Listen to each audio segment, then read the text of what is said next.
Hello students, welcome to my channel. तो आज हम लिपिड्स के बारे में पढ़ेंगे। लिपिड्स के बारे में तो चलो शुरू करते हैं लिपिड्स के बारे में। तो पहले इसके फंक्शंस देख लेते हैं, जो कि बहुत ही बेसिक से फंक्शंस है इसके, मतलब हम पहले से पढ़ते आ रहे हैं इसके फंक्शंस। तो ये देखिए, जैसे लिपिड्स जो होते हैं वो स्टोर फॉर्म ऑफ एनर्जी, एक प्रकार की एनर्जी जो है उसको ये स्टोर करके रखते हैं। Structure component of membrane, membrane का एक स्ट्रक्चर कंपोनेंट है। शेप ऑफ बॉडी, बॉडी की शेप डिसाइड करते हैं।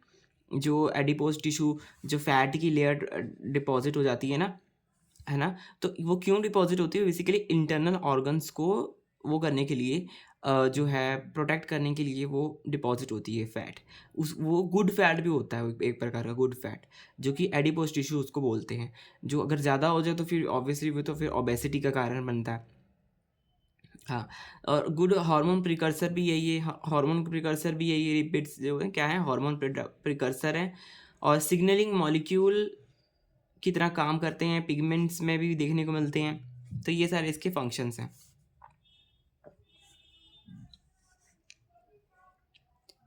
लिपिड्स, लिपिड्स की, हाँ, लिपिड्स का जो फार्मूला है वो CnH2nO2, इसका एक जनरल फार्मूला है, ये जनरल फार्मूला।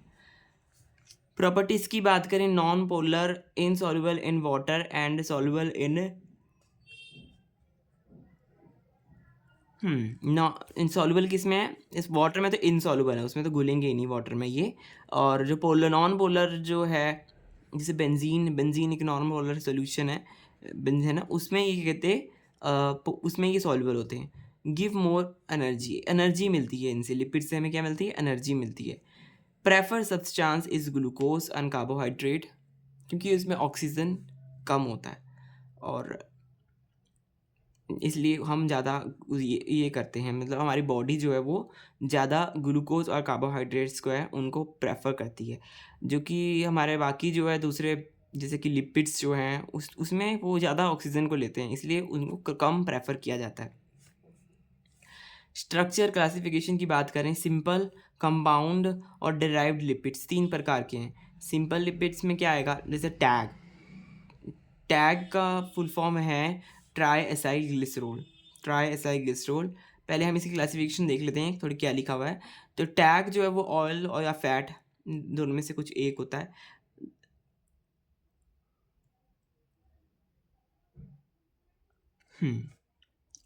मतलब इसमें ऑयल भी होता है, फैट भी होता है टैग में। वैक्सीज भी दूसरा एग्जांपल है सिंपल का। कंपाउंड वाले का क्या एग्जांपल है?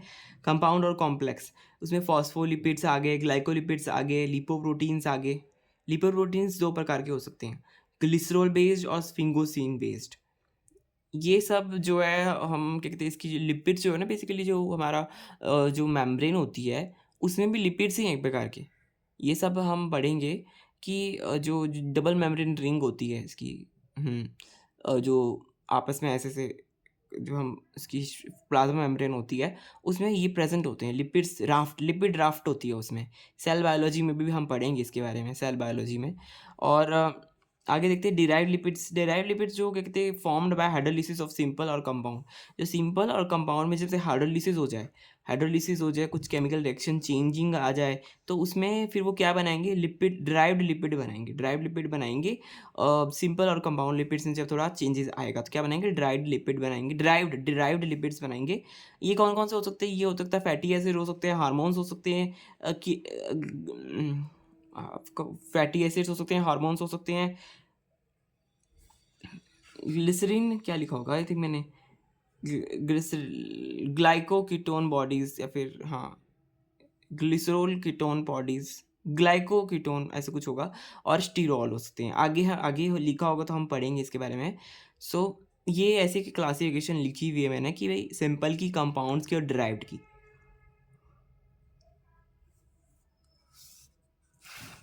अब हम देखते हैं टैग के बारे में, थोड़ा पढ़ लेते हैं। टैग का फुल फॉर्म होता है try acyl glycerol, try acyl glycerol tag का फुल फॉर्म होता है। स्टोर्ड लिपिड, टैग में क्या क्या होता है? Storage lipid, simple, non polar, neutral, oil and fat. ये सब इसमें क्या होता है? स्टोरेज लिपिड्स भी हो सकते हैं इसमें, सिंपल और नॉन पोलर, न्यूट्रल, ऑयल और फैट भी हो सकते हैं इसके अंदर। कंपोजिशन की बात करें, कंपोजिशन जो है वो ग्लिसरॉल और फैटी एसिड्स दो प्रकार के हैं इसमें। दो चीज़ें होती हैं, ग्लिसरॉल और फैटी एसिड्स होते हैं।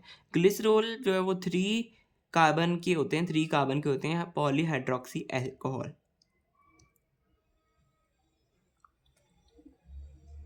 पॉलीहाइड्रोक्सी अल्कोहल बोलते हैं इसको। ग्लिसरॉल 3 कार्बन का होता है, उसको पॉलीहाइड्रोक्सी अल्कोहल भी बोलते हैं। ग्लिसरॉल का यहाँ पे फॉर्मूला है CH2OH CH2OH CH2OH। ये देखिए कितना आसान फार्मूला है इसका, पॉलीहाइड्रोक्सी अल्कोहल जो हमारा ग्लिसरॉल है। नेक्स्ट है फैटी एसिड। इसमें एल्काइल चेन और COOH, जो ये वाला कंपाउंड है COOH, कार्बोक्सिल का, हाँ कार्बोक्सिलिक एसिड होता है, जो इन दोनों से मिलकर फैटी एसिड्स बनता है। ये टैग के अंदर पाई जाती हैं दो चीज़ें, ग्लिसरॉल और फैटी एसिड टैग के अंदर ट्राई एसाइल ग्लिसरॉल के अंदर पाई जाती है। एक तो उसके अंदर हो गया ये हमारा ग्लिसरॉल वाला पार्ट, और दूसरा हमारा वो वाला का पार्ट हो गया। इसका स्ट्रक्चर कुछ इस प्रकार से है। इसमें हाइड्रोकार्बन चेन है और कार्बोक्सिलिक ग्रुप है। ये दोनों चीज़ें आपस में जब कंबाइंड होंगी कुछ इस प्रकार से नज़र आएंगी। ये देखिए ये COH वाला पार्ट एल्काइल चेन वाला, एल्काइल चेन, ये पूरी एल्काइल चेन है ना, एल्काइल ग्रुप इसमें प्रेजेंट है ना, एक पूरी एल्काइल चेन है, और यहाँ पे COH वाला पार्ट है। दोनों मिलकर फैटी एसाइल चेन बनाएंगे, फैटी एसाइल चेन बनाएंगे। और ये फैटी एसाइल चेन किससे कनेक्टेड होती है? ये कनेक्टेड होती है ग्लिसरॉल से कनेक्टेड होती है। तो ये कार्बोक्सिल ग्रुप जो है ये क्या है, एक प्रकार का पोलर है, पोलर। और देखिए एसाइल ग्रुप कुछ इस प्रकार की होती है, जिसमें CO हो, OH ना हो, वो एसाइल ग्रुप है। ये एल्काइल है क्योंकि इसमें OH है, ठीक है, ये फ़र्क है। फैटी एसाइल चेन है ये, फैटी एसाइल चेन, इस पूरे को हम फैटी एसाइल चेन बोलेंगे, ये सारा फैटी एसाइल चेन बोलेंगे। Even number of carbon chain most occur, जो ज़्यादा कौन सी पाई जाती है, ज़्यादातर जो है 16 और 18 कार्बन वाले जो होते हैं वो पाए जाते हैं, जो कि हाँ ये दोनों पाए जाते हैं, 16 और 18 वाले ये ज़्यादा पाए जाते हैं। इसके नोमेनक्लेचर की बात करें, इसका बहुत ही अलग प्रकार का नोमेनक्लेचर होता है। देखिए कार्बोक्सी रेफरेंस सिस्टम के हिसाब से करते हैं, या फिर ओमेगा रेफरेंस सिस्टम के हिसाब से इसको क्लासीफाई करते हैं। तो जो बहुत ही मैंने यहाँ पे शॉर्ट में मैंने लिखा हुआ है सब कुछ, तो देखते हैं। ये देखिए कार्बोक्सी रेफरेंस चेन, जिसमें हम यहाँ पे कार्बन को पहले इस तरफ से,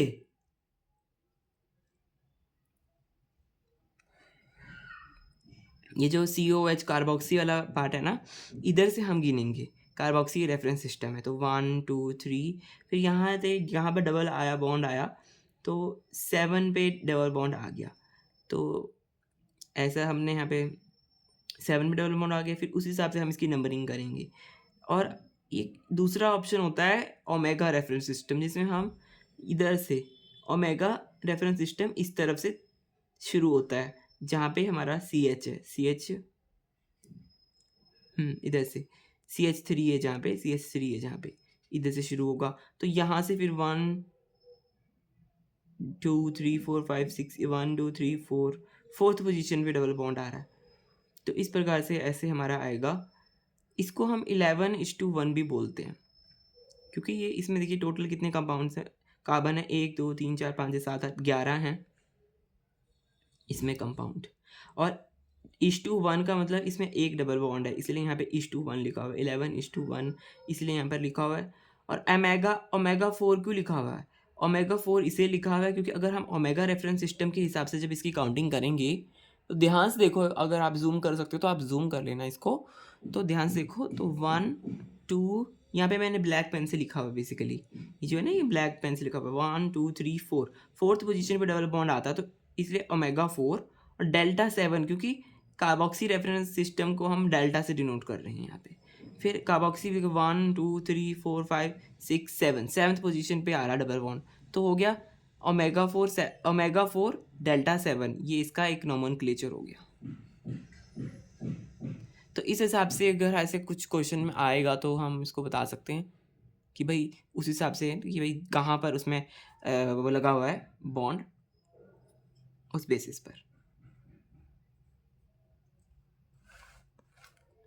फैटी एसिड की जो क्लासिफिकेशन है वो दो प्रकार से है फैटी एसिड की।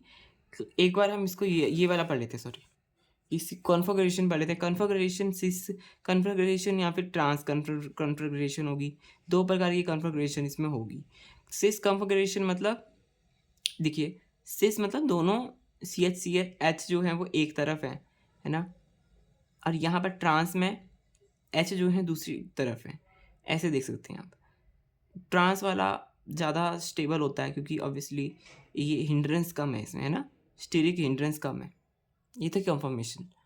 अब देखते हैं हम फैटी एसिड की क्लासिफिकेशन। फैटी एसिड्स आगे कैसे क्लासिफाइड है।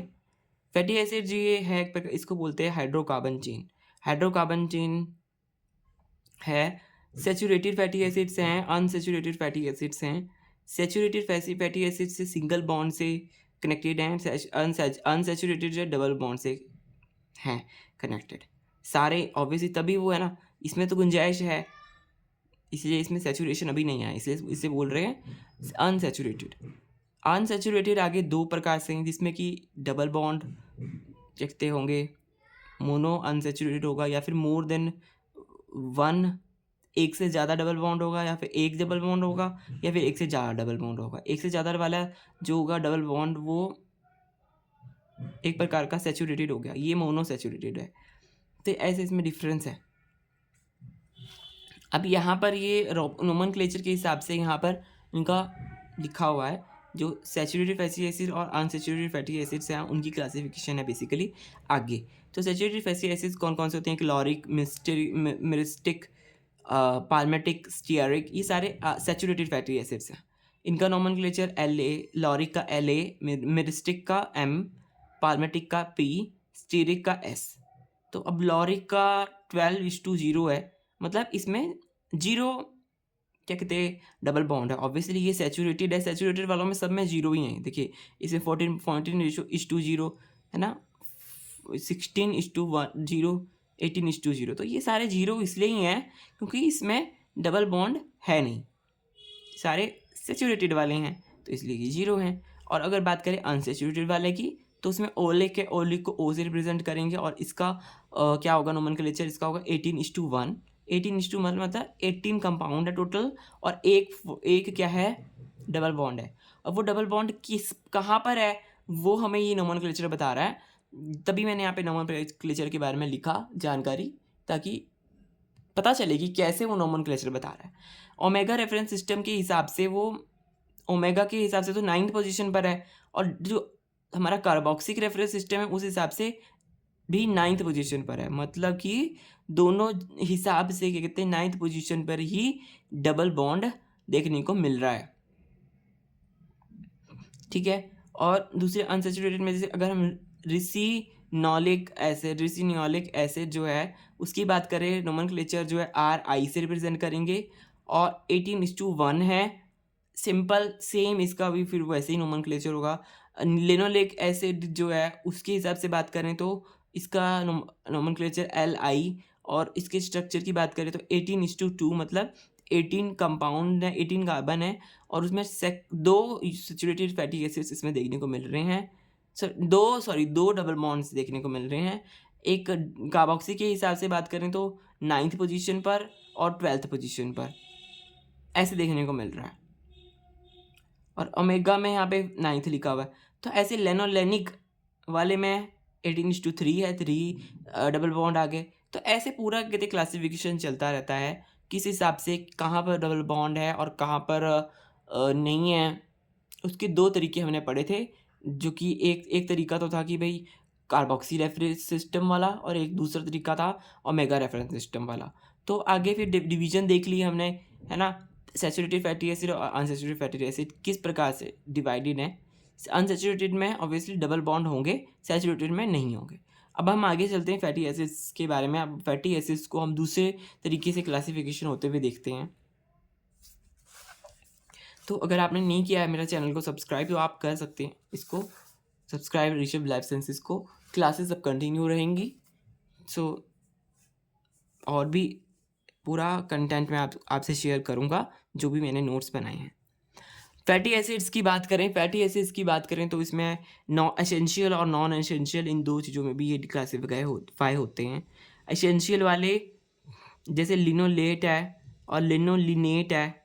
लिनोलिएट जो है वो तो 18:2 का है, मतलब उसमें 18 कार्बन्स हैं और 2 उसमें बॉन्ड्स हैं। लिनोलिनेट जो है वो 18:3, मतलब 3 डबल बॉन्ड्स हैं उसमें। जो 2 डबल बॉन्ड वाला है वो देखिए डेल्टा 9 और 12, मतलब 2 उसमें डबल बॉन्ड, एक 9th पोजीशन पे कार्बोक्सी रेफरेंस के हिसाब से बात कर रहे हैं, तो 9th में और 12th में 2 जगह इसमें डबल बॉन्ड देखने को मिल रहा है। लिनोलिनेट की बात करें तो उसमें 3 जगह देखने को मिल रहा है डबल बॉन्ड, एक 9th में, एक 12th में, एक 15th में देखने को मिल रहा है। Our body don't have enzymes to introduce double bond beyond C9। ऐसा यहाँ पे डबल बॉन्ड देखने को क्यों मिल रहा है? क्योंकि बॉडी के पास एंजाइम नहीं है, तो डबल बॉन्ड इंट्रोड्यूस किए गए C9 पोजीशन पे। एक थोड़ी सी जानकारी है लिखी हुई। अगर नॉन एसेंशियल की बात करें तो it is not required from diet, जो कि हमें डाइट से नहीं चाहिए होते हैं, क्योंकि हमारी बॉडी में वो होते हैं और बॉडी मेक देयर ओन, ठीक है, अपने आप बनाती है। मेल्टिंग पॉइंट की बात करें अगर इसकी फैटी एसिड्स की, तो मेल्टिंग पॉइंट हमें क्या बताता है? मेल्टिंग पॉइंट डायरेक्टली प्रोपोर्शन होता है चेन की लेंथ के जो चेन की लेंथ होती है उससे डायरेक्टली प्रोपोर्शन होता है मेल्टिंग पॉइंट, और इन्वर्सली प्रोपोर्शनल होता है डबल बॉन्ड के। डबल बॉन्ड क्या करता है? डबल बॉन्ड किंक क्रिएट करता है, जिसकी वजह से मेल्टिंग पॉइंट जो है वो कम हो जाता है। इसलिए जितने ज़्यादा डबल बॉन्ड्स होंगे, किंक मतलब एक प्रकार का, देखिए ऐसा होता है, एक ऐसा होता है ना डबल, ये ऐसे होती है, ऐसे होता है, जो हमारा फॉस्फोलिपिड है वो कुछ इस प्रकार का होता है। फिर जब इसमें किंक क्रिएट होएगी तो इसका मतलब वो थोड़े टेढ़े हो गए, ऐसे हो गए। तो जब किंक क्रिएट होगी तो थोड़े टेढ़े हो गए, तो वो ईजिली मेल्ट हो जाते हैं, ठीक है। तो इस वजह से जितने ज़्यादा डबल बॉन्ड होंगे, डबल बॉन्ड क्या करेंगे, थोड़ा वो बढ़ाएंगे, किंक को बढ़ाएंगे। किंक बढ़ेगा तो मेल्टिंग पॉइंट भी जो है वो कम हो जाएगा, मतलब जल्दी मेल्ट हो जाएगा। जो हमारा कंपाउंड है वो जल्दी मेल्ट हो जाएगा। डिग्री ऑफ अनसेचुरेशन की भी इन्वर्सली प्रोपोर्शनल है, और melting point is directly proportional to trans unsaturated fatty acids. जो अनसेचुरेटेड फैटी एसिड्स होते हैं उनके डायरेक्टली प्रोपोर्शनल है। और मेल्टिंग पॉइंट सिस कंफर्मेशन भी ज़्यादा नहीं है, क्योंकि ज़्यादा सिस कंफर्मेशन नहीं होनी चाहिए बेसिकली, उसको फेवर नहीं करेगी मेल्टिंग पॉइंट को, ज़्यादा ट्रांस ही करेगी उसको फेवर, इसलिए मेल्टिंग पॉइंट घटेगा अगर जब सिस कंफर्मेशन बढ़ेगी तो, इसलिए ये इन्वर्सली प्रोपोर्शनल हो गए। तो अब हम आगे चलते हैं। यहाँ पे टैग के बारे में एक लिखा हुआ है कि टैग पूरा कनेक्टेड आपस में कैसे है। फिर मान लीजिए, देखिए ग्लिसरोल है, ग्लिसरोल में CH2OH CH2OH CH2OH, ये ग्लिसरोल है। अब CH2OH इसमें किसने अटैक करा? यहाँ पे अल्कोहल जो है, अल्कोहल उसने यहाँ पे अटैक करा, एक प्रकार की अल्कोहल, जो कि हमारे ये वाला जो है ना, अल्कोहल तो ये थी, सॉरी, ये तो अल्कोहल है, ग्लिसरॉल तो अल्कोहल है। इस पे अटैक किया फैटी एसिड ने, ये फैटी एसिड ने अटैक करा यहाँ पर। COH ना फैटी एसिड होता है ना, RCOH फैटी एसिड। अब R यहाँ पे कितनी लंबी भी अल्काइल चेन हो सकती है ना। अभी हमने वही तो पढ़ा है यहाँ पे, ग्लिसरॉल, और यहाँ पे जब हमने पढ़ा तो यहाँ पे ग्लिसरॉल और फैटी एसिड जो है, ये कंपोजिशन इसमें प्रेजेंट होती है अल्काइल चेन और COH से मिलकर ऐसे ये बनी होती है फैटी एसिड्स। तो ग्लिसरॉल हमने यहाँ पे लिख लिया, फिर उसकी पूरा स्ट्रक्चर देखिए कैसा है ग्लिसरॉल का। देखिए CH2OH CH2OH CH2OH, फिर यहाँ पे अटैक करा, जो हमारा फैटी एसिड है उसने अटैक करा। फैटी एसिड के जो OH ग्रुप है उसने अटैक करा यहाँ पर इसके H को, फिर ये बन गया वाटर, देखिए H2O, फिर यहाँ से रिमूव हो गया, तो ये बनेगा फिर मैग। अभी ये टैग नहीं बना, ये अभी मैग बना है, ट्राई एसाइल ग्लिसरॉल, ये मोनो एसाइल ग्लिसरॉल बना। हाँ, क्योंकि अभी एक पे ही अटैक कर रहा है। ये टैग कब बनता है? जब तीनों में, इसके यहाँ पर भी फिर वो फैटी एसिड अटैक करेगा, फिर इस वाले में भी करेगा, फिर ये तीनों पे अटैक करेगा, तो वो कुछ इस प्रकार का दिखेगा स्ट्रक्चर। जो टैग है फिर वो टैग बन जाएगा, जो तीनों में अटैक करेगा ना, R1 R2 R3, देखिए 3 यहाँ पे एल्काइल ग्रुप, और मतलब 3 यहाँ पे फैटी एसिड वाले जो वो है वो लग जाएंगे, फैटी एसिड वाले ग्रुप है, उसने अटैक करके यहाँ पे कब्जा करा और देखिए 3 बन गए, तीनों जगह इसकी भर गई, उससे फैटी एसिड्स की से कनेक्टेड हो गई। तो ये बना देंगे फिर ये तीनों आपस में है ना, वाटर वाटर वाटर निकलेगा निकलेगा निकलेगा, फिर ये क्या करेगा, फिर इसमें ये जुड़ेंगे 3 बार जुड़ेंगे और फिर ये बन जाएगा tag, try acyl glycerol. Solubility की बात करें, सॉल्युबिलिटी की, तो सबसे ज़्यादा सॉल्युबल तो हमारा मैग होता है, क्योंकि देखिए वो वाटर में इजीली सॉल्व हो जाए, क्योंकि वो दो इसमें फ्री हैं, 2 फ्री हैं। फिर डैग होता है, फिर सबसे कम सॉल्युबल तो ये है टैग, क्योंकि इसमें जगह ही नहीं है फिर वो OH को निकालने की और OH के साथ रिएक्शन करने की जगह ही नहीं है, तो इसलिए ये सब लिस्ट सॉल्युबल हो गया। अब आगे देखते हैं और कितना है, लेट मी सी। ये तो बहुत है, लिपिड्स तो अभी बहुत हैं। फिर लिपिड्स के बाद है हमारा, हम लिपिड्स के बाद फिर पीएच का कंसेप्ट पढ़ेंगे, फिर उसके बाद हम रेस्पिरेशन पढ़ेंगे। हाँ, उसके बाद हम रेस्पिरेशन पढ़ेंगे, फिर हम देखते हैं क्या करेंगे। बात की बात तो बाद में है सॉरी। तो अब टैग के बारे में अब थोड़ा सा अभी हम इतना ही पढ़ेंगे टैग के बारे में, यहाँ पे जो मैंने लिखा है। फिर उसके बाद की हम क्लासिफिकेशन अब नेक्स्ट क्लास में हम पढ़ेंगे, फिर सारा नेक्स्ट क्लास में तो हम सारा जो हमारा लिपिड वाला पोर्शन है वो सारा हम पढ़ लेंगे। आज हम इतना ही पढ़ेंगे, 2 क्लासेस में इसकी लिपिड वाले सेक्शन को दूंगा, क्योंकि लिपिड्स जो है थोड़े बड़े ज़्यादा इंफॉर्मेशन हो गई इसकी। टैग जो है वो 2 उसमें हम क्लासीफाई कर सकते हैं, फैट्स और ऑयल्स। फैट्स क्या होता है, घी जो एक प्रकार का फैट है। फैट जो है स्टोर फॉर्म, कैसे स्टोर फॉर्म में, ये स्टोरेज फॉर्म, ये भी एक प्रकार की स्टोरेज फॉर्म है। दोनों स्टोरेज फॉर्म है, तो एक प्रकार की सिमिलैरिटी होगी, डिफरेंस तो नहीं हुआ ये। बाकी हम बात करें मोस्टली सैचुरेटेड फैटी एसिड, कौन से सैचुरेटेड फैटी एसिड कौन से हैं, ये जो टैग है, फैट जो है वो मोस्टली सैचुरेटेड फैटी एसिड है, और ऑयल जो है वो अनसैचुरेटेड फैटी एसिड्स हैं। सैचुरेटेड कौन से हैं, ये घी हो गया हमारा, घी हो गया वो सैचुरेटेड है, और ऑयल्स में जैसे हमारा मस्टर्ड ऑयल और कोकोनट ऑयल होता है वो अनसैचुरेटेड है। अभी जो हमने यहाँ पे पढ़ा ना सारा, यही तो अभी हमने पढ़ा, सैचुरेटेड और अनसैचुरेटेड, तो वही चीज़ है, डेली लाइफ में भी ये यूज़ होते हैं बेसिकली। हाँ, तो सॉलिड इन रूम टेम्परेचर, अब घी जो है आपने देखा ही होगा वो रूम टेम्परेचर में कैसा हो जाता है, सॉलिड हो जाता है। ऑयल तो हमेशा लिक्विड ही रहता है। एनिमल सोर्सेज से मिलता है घी, हाँ मतलब फैट जो है एनिमल सोर्सेज से मिलते हैं। और जो ये ऑयल है जो वो प्लांट से भी मिलता है, प्लांट से ही मिलता है बेसिकली। जैसे सरसों का तेल, कोकोनट का तेल, है ना। और एनिमल के लीवर से around the organ beneath the skin, जो एनिमल का लीवर है वहाँ पर फैट्स हो सकते हैं, या फिर ऑर्गन की नीचे हो सकते हैं। फ्रूट में हो सकते हैं ऑयल्स, सीड में हो सकते हैं ऑयल, जैसे सीड जो सनफ्लावर ऑयल होता है ना। फ्रूट, कोकोनट ऑयल तो फ्रूट है। और इसका एग्जांपल वही मैंने आपको बताया ना, जो भी ये बटर हो गया, घी हो गया, क्रीम हो गया, मीट हो गया, ये सारा फैट्स हैं। ऑयल्स कौन से हैं, ऑयल्स जैसे mustard oil, coconut oil, sunflower oil ना, सारे वो कौन से ऑयल्स हैं। तो ये बहुत ही इजी सा डिफरेंस था। तो आज हम इतना ही पढ़ेंगे। अब नेक्स्ट क्लास में हम ये वैक्सीज के बारे में और आगे की चीज़ बाद में पढ़ेंगे अब, क्योंकि फिर हमारा और नेक्स्ट क्लास में ये सारा कवर हो जाएगा, लिपिड्स वाला पोर्शन। सो आप बने रहिए और देखते रहिए, कहते हैं ऋषभ लाइफ साइंसेस की जो क्लासेस हैं उसमें आप सब्सक्राइब कर लीजिए इसको और देखते रहिए क्लासेस को।